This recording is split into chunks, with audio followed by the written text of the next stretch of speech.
Bonjour et bienvenue à l'Église Jésus-Christ, Roi des Nations, pour ce message de culte du 26 juillet 2026. Nous avons vu la semaine passée, ils n'ont pu supporter la pression de l'injustice.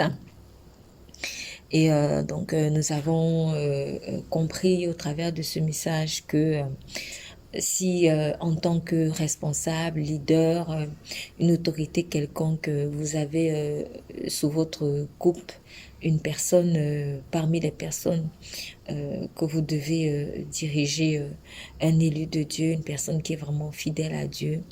Ne vous contentez pas d'apprécier son caractère et ses talents, mais acceptez aussi de faire alliance avec le Dieu qui lui fait briller. Pourquoi?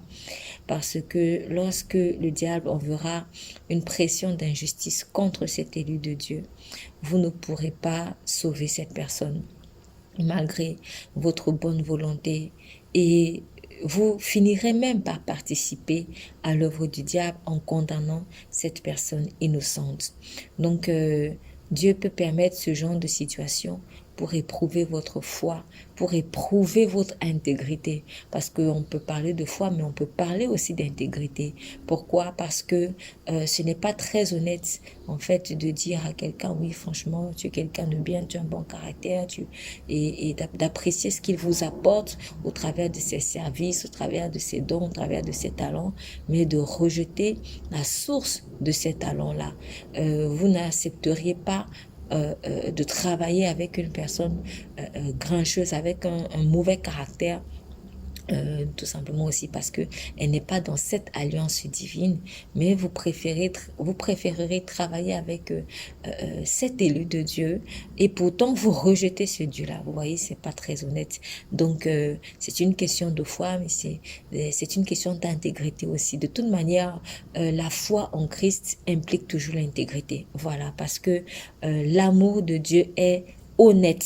L'amour de Dieu est honnête, il ne fait rien de malhonnête, dit 1 Corinthiens chapitre 13, verset 5. Nous allons poursuivre aujourd'hui et peut-être terminer sur la même thématique. Ils n'ont pu supporter la pression de l'injustice, mais avec une orientation un tout petit peu différente. Nous sommes dans Exode chapitre 32. Exode chapitre 32. Lorsque Moïse était dans la présence de Dieu à la montagne de Sinaï, on nous dit ceci à partir du verset 1er. Le peuple, voyant que Moïse tardait à descendre de la montagne, s'assembla autour d'Aaron et lui dit, « Allons, fais-nous un Dieu qui marche devant nous, car ce Moïse, cet homme qui nous a fait sortir du pays d'Égypte, nous ne savons ce qu'il est devenu. » Aaron leur dit, « ôtez les anneaux d'or qui sont aux oreilles de vos femmes, de vos fils et de vos filles, et apportez-les-moi. » Et tous ôtèrent les anneaux d'or qui étaient à leurs oreilles, et ils les apportèrent à Aaron.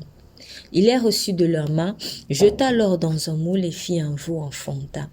Et ils dirent, « Israël, voici ton Dieu qui t'a fait sortir du pays d'Égypte. » Lorsqu'Aaron vit cela, il bâtit un autel devant lui et il s'écria, « Demain, il y aura fête en l'honneur de l'Éternel. » Le lendemain, ils se levèrent de bon matin et ils offrirent des holocaustes et des sacrifices d'action de grâce. Le peuple s'assit pour manger et pour boire. Puis ils se levèrent pour se divertir. Voilà. Donc, ça, c'était pendant que Moïse était dans la présence de Dieu à la montagne de Sinaï. Donc, Dieu l'y avait appelé. C'est là-bas qu'il avait d'abord reçu, reçu les tables de la loi. Donc, en redescendant de la montagne, Moïse, irrité, dit à Aaron, « Que t'a fait ce peuple pour que tu l'aies laissé commettre un si grand péché? Que t'a fait ce peuple pour que tu l'aies laissé commettre un si grand péché? » Et Aaron répondit, nous sommes dans Exode 32 à partir du verset 22 au verset 24. « Que la colère de mon Seigneur ne s'enflamme point. Tu sais toi-même que ce peuple est porté au mal. Ils m'ont dit, Fais-nous un Dieu qui marche devant nous. Car ce Moïse, cet homme qui nous a fait sortir du pays d'Égypte, nous ne savons ce qu'il est devenu. Je leur ai dit que ceux qui ont de l'or s'en dépouillent, et ils me l'ont donné. Je l'ai jeté au feu, et il en est sorti ce veau. Voilà. Donc, plus tard,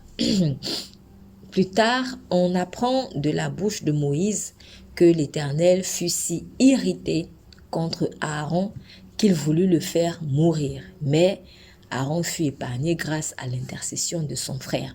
Ça, on le voit dans Deutéronome 9, verset 20.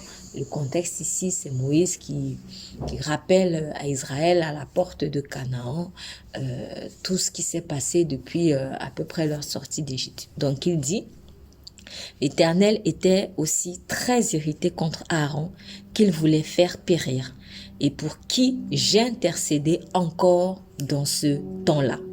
Donc, Dieu était en colère. On le voit peut-être pas, on le dit peut-être pas explicitement dans Exode 32, mais dans Deutéronome 9, on comprend que Dieu était vraiment fâché contre Aaron. Alors, en fait, Aaron avait péché contre Dieu par lâcheté. Il avait péché contre Dieu par lâcheté parce qu'il ne put supporter la pression d'injustice qui tomba sur lui au travers du peuple dont il était responsable à ce moment-là. Dans Exode chapitre 24, verset 13, Exode chapitre 24, verset 13, on peut lire ceci. Je vais lire à partir du verset 13 et jusqu'au verset 14. Moïse se leva avec Josué, qui le servait. Et Moïse monta sur la montagne de Dieu, donc là où Dieu l'avait appelé au Sinaï. Il dit aux anciens, attendez-nous ici jusqu'à ce que nous revenions auprès de vous. Voici, Aaron et Hur resteront avec vous.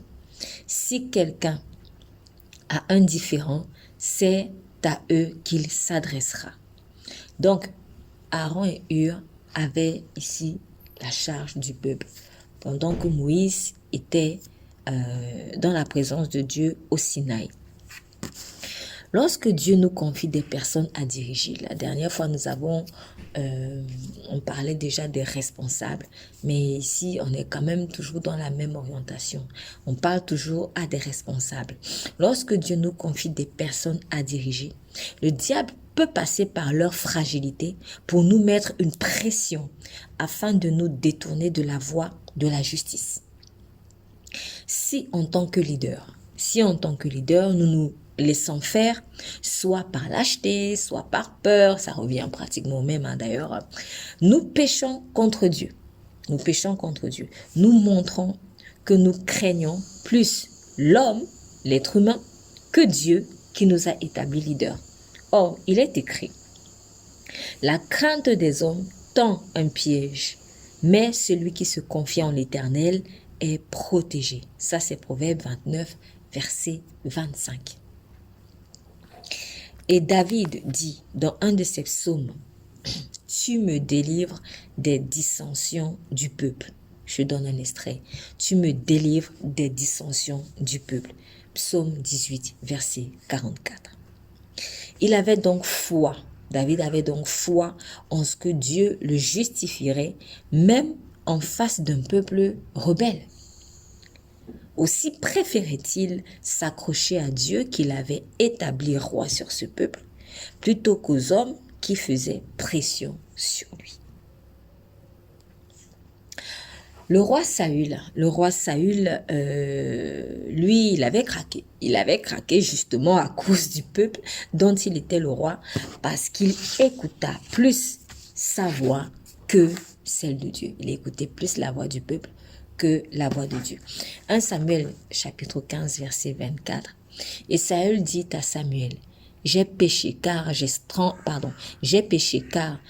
transgressé le commandement de l'Éternel et tes paroles, car j'ai craint le peuple et j'ai écouté leur voix. Je reprends. Et Saül dit à Samuel, « J'ai péché car j'ai transgressé le commandement de l'Éternel et tes paroles, car j'ai craint le peuple et j'ai écouté leur voix. » Donc au final, il perdit la royauté sur Israël. En tout cas, Dieu ne fut plus avec lui, quand bien même il resta sur le trône jusqu'au jour de sa mort, et ça a duré à peu près 40 ans.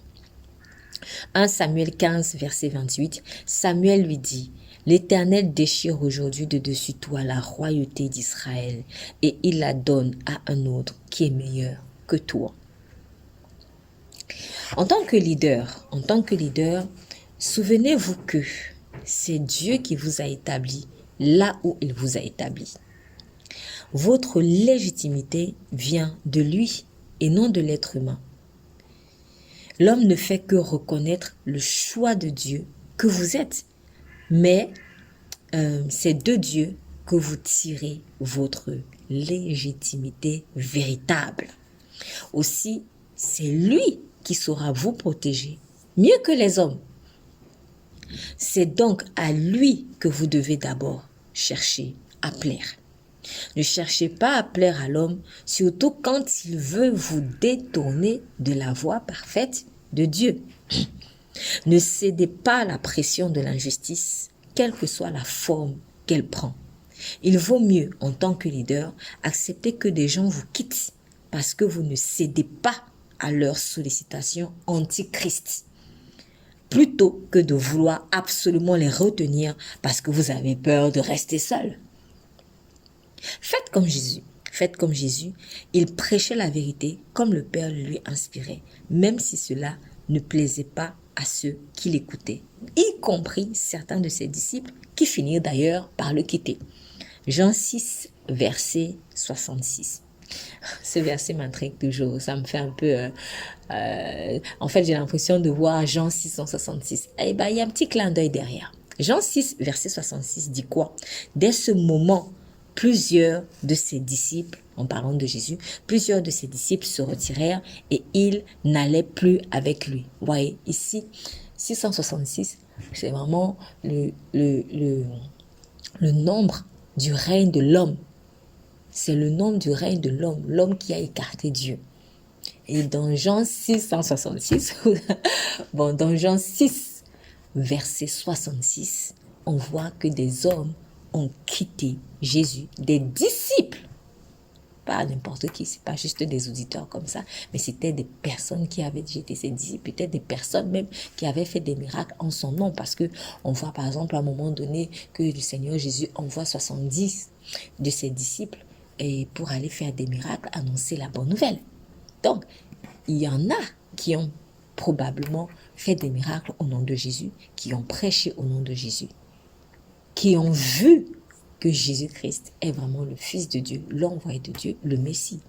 Mais, à cause de ce qu'il prêchait, ils se sont retirés de lui et ils n'allaient plus avec lui. Et Jésus est resté positionné. Il n'a pas accepté le règne de l'être humain. C'est ça un leader. On parle beaucoup de... quand vous avez par exemple un leader qui abuse de son autorité, on en parle beaucoup. On en parle beaucoup et c'est vrai, il faut en parler parce que ce n'est pas normal. On n'est pas là pour adorer un leader, on est là pour adorer Dieu. Mais on parle moins, en tout cas dans le corps de Christ. Après, je peux me tromper, mais c'est un constat personnel. Mais on parle moins, en fait, des leaders qui subissent des pressions de la part du peuple. Et pourtant, c'est une réalité. Et cette réalité-là, elle devient de plus en plus prégnante. Vous allez voir certaines églises, elles fermeront même. Elles vont fermer parce que Dieu a jugé. Parce que le leader, il s'est mal comporté, Dieu a jugé. Mais il y en a aussi qui vont fermer. Parce que, en fait, beaucoup, comme les disciples de Jésus, ont quitté en fait Jésus. Pourquoi? Parce que le leader, le berger, n'a pas accepté la pression. Bon, alors je profite ici donc pour encourager ce genre de berger à pas lâchez prise, ne vous découragez pas. Parce que certains, ils vont se décourager, ils vont se dire, c'est bon, je ferme. Mais en fait, si Dieu t'a pas appelé à fermer, ferme pas. L'église de Dieu va pas mourir parce que des gens t'ont quitté. L'église de Dieu va pas mourir parce que les gens vont t'ont quitté. Toi, tu seras jugé en fonction de ta fidélité à Dieu, pas en fonction de la fidélité des brebis de Christ. Tu es un canal de bénédiction pour les brebis de Christ. Si maintenant, une brebis de Christ reçoit les paroles de Christ au travers de toi, tant mieux pour elle. Si elle ne reçoit pas, c'est pas ta faute. Toi, tu seras jugé en fonction de ta fidélité vis-à-vis de Dieu. C'est comme ça. Donc, fais comme Jésus. Jésus a vécu ça. Il a tout traversé. Donc, il sait ce que ressent un leader qui est abandonné à cause de son intégrité, à cause de sa fermeté, à cause de sa crédibilité, à cause de l'autorité de Christ qui est sur lui, à cause de ce qu'il ne veut pas, la corruption, quelle que soit la forme qu'elle prend. Jésus connaît ça. D'ailleurs, il n'avait pas paniqué en voyant que plusieurs de ses disciples se sont retirés de lui, l'ont quitté. Il n'avait pas essayé de les retenir. Il n'avait pas essayé de les retenir comme certains font. Ils se mettent à changer un peu l'orientation de leur prédication et ils souillent la parole juste pour retenir des gens. Jésus n'a pas essayé de faire ça.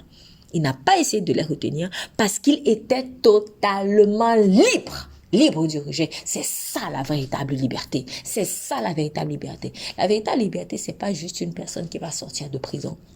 Est-ce que tu es libre du rejet?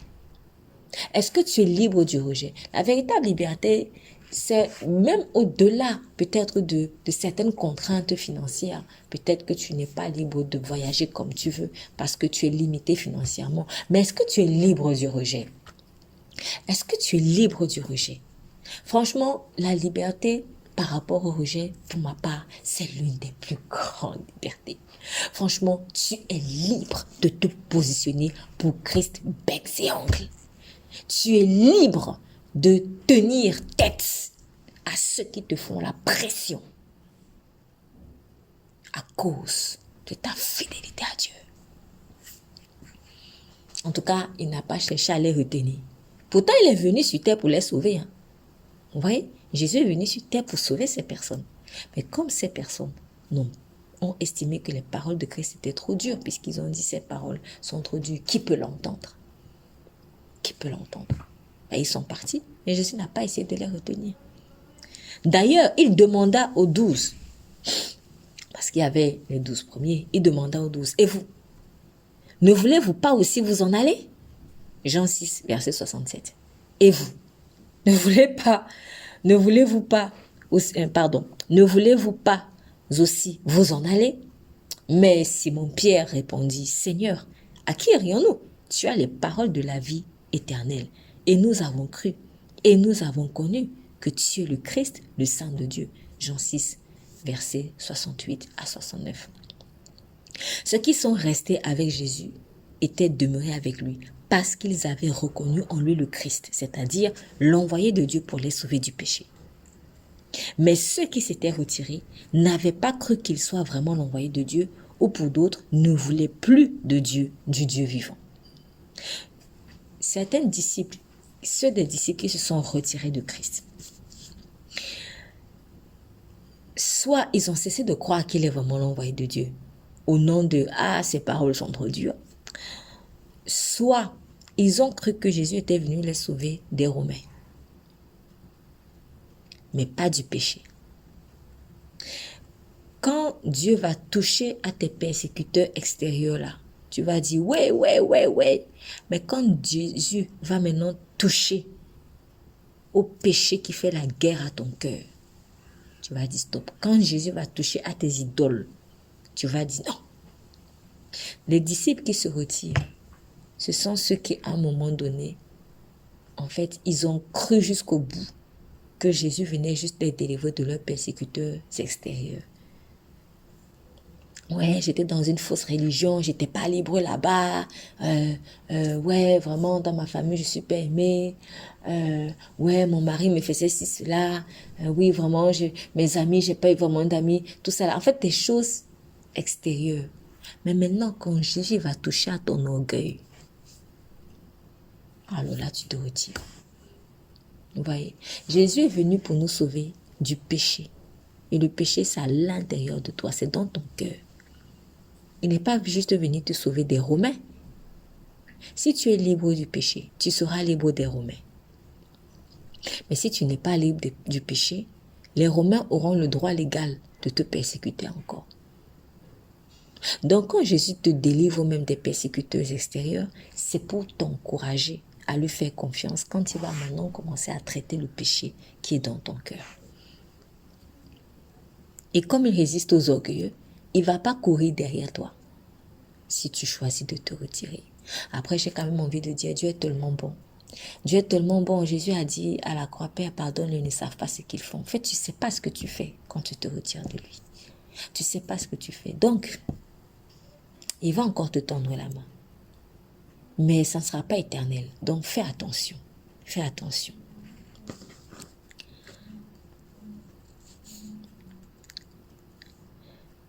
Donc, je répète, ceux qui se sont retirés, ceux qui sont restés avec Jésus, étaient demeurés avec lui parce qu'ils avaient reconnu en lui le Christ, c'est-à-dire l'envoyé de Dieu pour les sauver du péché. Mais ceux qui s'étaient retirés n'avaient pas cru qu'il soit vraiment l'envoyé de Dieu. Finalement, peut-être au début, mais après ils ont commencé à douter. Ou pour d'autres, ne voulaient plus de ce Dieu-là, du Dieu vivant. C'est la même chose qui arrivera à tout leader envoyé par Dieu. C'est la même chose qui arrivera à tout leader. Voilà, parce qu'on n'est pas plus grand que le maître. Ceux qui auront reconnu en lui, en ce leader-là, un envoyé de Dieu, lui garderont leur confiance. Ils ne le font pas à cause de ce leader-là, mais à cause de Dieu dont ils auront reconnu la main sur son oint. Voilà. En revanche, ceux qui essaieront de lui mettre la pression, de lui mettre une pression d'injustice donc sur ce leader-là, le feront parce qu'ils n'ont pas la crainte de Dieu. Quand vous voyez que des personnes mettent la pression sur un leader moins par Dieu, et une pression qui est injuste en fait, ça veut dire qu'ils n'ont pas la crainte de Dieu. Ils ne verront en cette personne qu'un simple humain. Ils penseront que cette personne agit d'elle-même. Dès lors, la fermeté de ce leader sera pour eux la preuve qu'il est un véritable serviteur de Dieu, oint et envoyé par lui, et qu'il n'agit que sous l'autorité de son Dieu.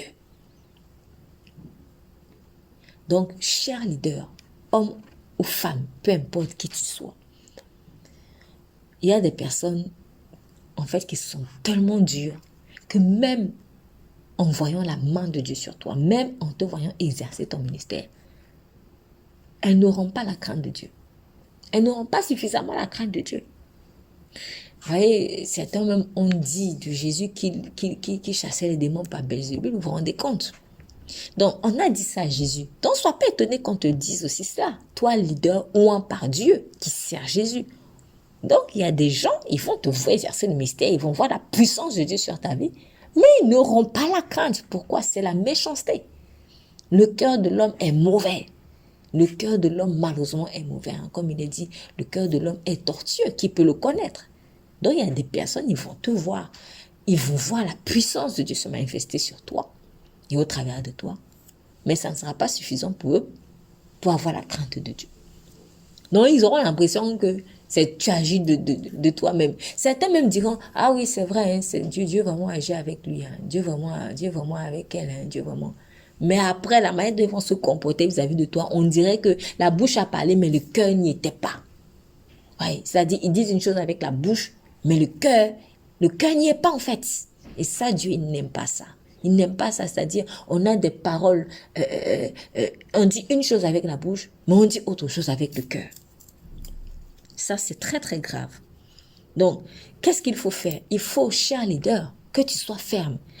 Ta fermeté, c'est-à-dire s'ils n'ont pas vu, s'ils n'ont pas reçu la crainte de Dieu, en voyant la puissance de Dieu au travers de toi, ta fermeté va leur parler. Pas ta fermeté, pas ta fidélité à Dieu. Ils seront obligés de comprendre à un moment donné que tu es vraiment envoyé de Dieu. Chers leaders,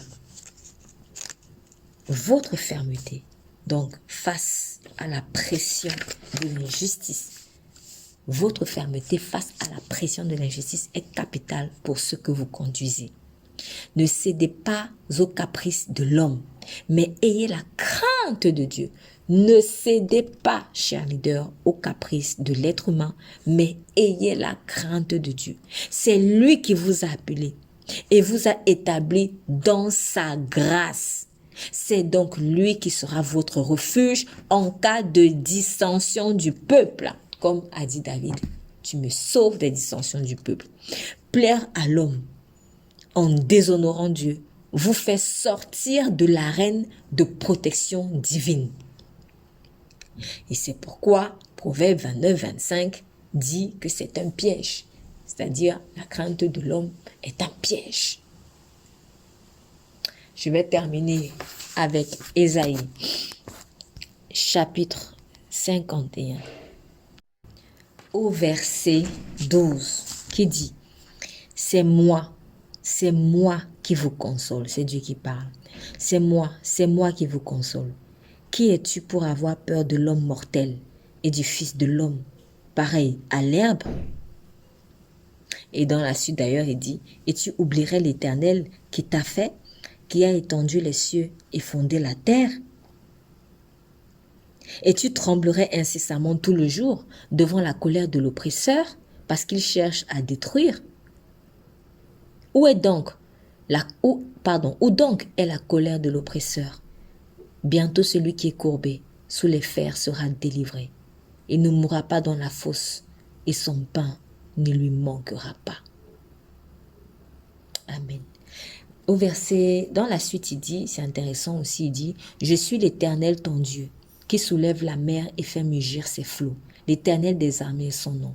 Je mets mes paroles dans ta bouche et je te couvre de l'ombre de ma main pour étendre de nouveaux cieux et fonder une nouvelle terre. » Et pour dire à Sion, tu es mon peuple. Pour dire à Sion, en fait, tu es mon peuple. Voilà, cher leader, ce que Dieu te dit. Il te dit qu'il est ton Dieu, il est l'Éternel et il met ses paroles dans ta bouche. Amen. Père, merci pour ta parole. Merci pour tout ce que tu fais vraiment pour les leaders que tu lèves.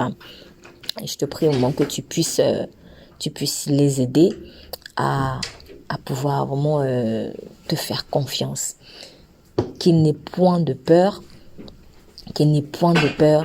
et qu'il soit toujours dans la sainte crainte de ton nom, dans le nom de Jésus. Nous prions. Amen. Vous êtes bénis.